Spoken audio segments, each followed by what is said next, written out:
Buenas tardes a todos. Good afternoon, everyone. I would like to thank the President of Gas Andes, the General Manager, and the rest of the authorities for organizing this event. I also want to greet the representatives of the Chilean government who are here with us and thank them for their hospitality toward me and the members of our economic team who are with us today. I will begin by reminding you that in a few months we will celebrate the 40th anniversary of the Treaty of Peace and Friendship signed between Argentina and Chile in 1984. A treaty that once and for all ended the territorial disputes that had been brewing between our two nations. Although the relationship between Argentina and Chile has not always been perfect, it has one merit that cannot be underestimated: sharing a 5,000-kilometer border, one of the longest in the world. We have always been able to preserve peace and resolve our differences through diplomacy. There are not many countries in similar circumstances that can say the same, and we should be proud of that. Today, 40 years after the peace agreement, we find ourselves once again as sister nations, no longer separated by the past, but united by the hope of greater economic integration for the future. On August 7, 1997, Presidents Carlos Saul Menem and Eduardo Frei Ruiz-Tagle inaugurated the Gas Andes binational gas pipeline in two ceremonies, one in Mendoza and the other here in Santiago. 27 years later, we find ourselves celebrating the milestone of 28 billion cubic meters of gas transported through the pipeline. But what should have been a joyous milestone unfortunately has a bitter aftertaste, because due to the irresponsible policies of other Argentine governments, namely Kirchnerism, the flow of this pipeline has declined over the past 2 decades due to its poor performance. It so happens that Menem and Frei established an energy supply alliance between our nations, and Chilean and Argentine companies signed contracts and entered into long-term commitments under that alliance. But, as you well know, when gas began to become scarce in Argentina due to poor energy policies, Kirchnerism decided the easiest way out was to breach the contracts with Chile and stop exporting the promised gas. We are not going to pretend that this story never happened. We know that for you, these decisions meant enormous economic and human costs for industries and households without access to energy, and that we left you with no alternative but to build regasification plants in record time to process imported LNG. That is why I want to tell you that the person speaking to you here today is Javier Milei, not Nestor Kirchner, and that our administration has an unwavering commitment to embracing free market capitalism and the ideas of freedom. This commitment is not just a matter of good intentions. It is being embodied in the most ambitious pro-market reform in Argentina's recent history, notable among which is the enactment of the incentive regime for large investments. It is already bearing undeniable fruit shortly after its enactment, particularly for the energy sector. Our commitment is also marked by the commitment to honor all contracts, those we like and those we don't, even the harmful or imprudent contracts signed by the terrible administrations that preceded us.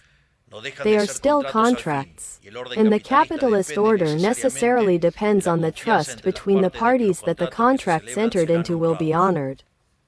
The irresponsibility of those who decided to breach the forged agreements cost us our reputation as a country. In fact, it has cost us an entire century of failures. Let's say, we call it the century of Argentine humiliation. The Gas Andes case is one example of many, and today all Argentines suffer the consequences of these decisions. It is no coincidence that we are one of the countries in the region that received the least foreign direct investment in the last decade. Now we face the challenge of rebuilding the political, legal, productive, and commercial reputation of a country that has been punished by unscrupulous and brutal politicians for too long. Therefore, we are redoubling our efforts to earn the world's trust once again, and I am confident that our obsession with removing the boot from the private sector's neck, promoting investment, Honoring contracts and unleashing Argentina's potential will restore the credibility we so desperately need and, with it, the long-awaited prosperity. I am here today also to bring you the good news.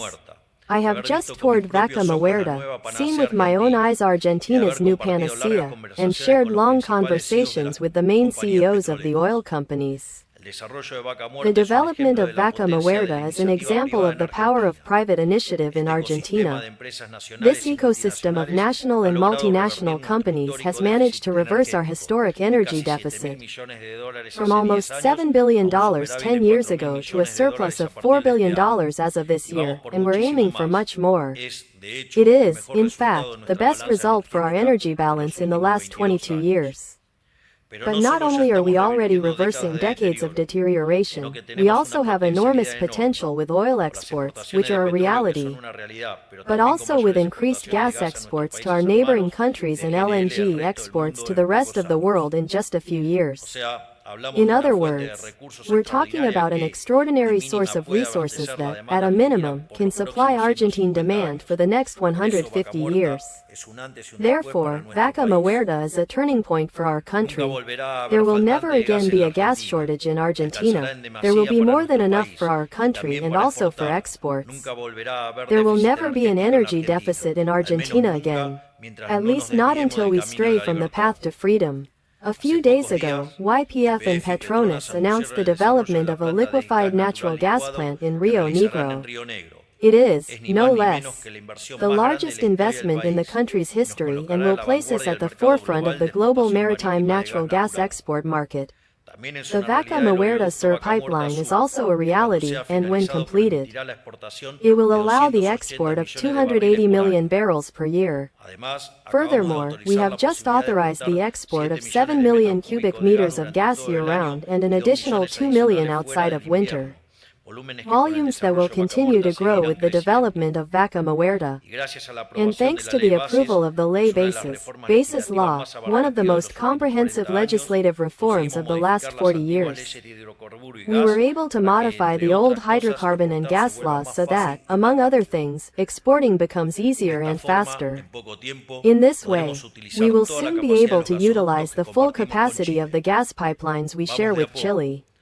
We're taking it slow, doing our homework, step by step. We know that regaining the world's trust isn't achieved overnight, but we are certain that we have what it takes and that, if we move forward steadily, we will reach our destination.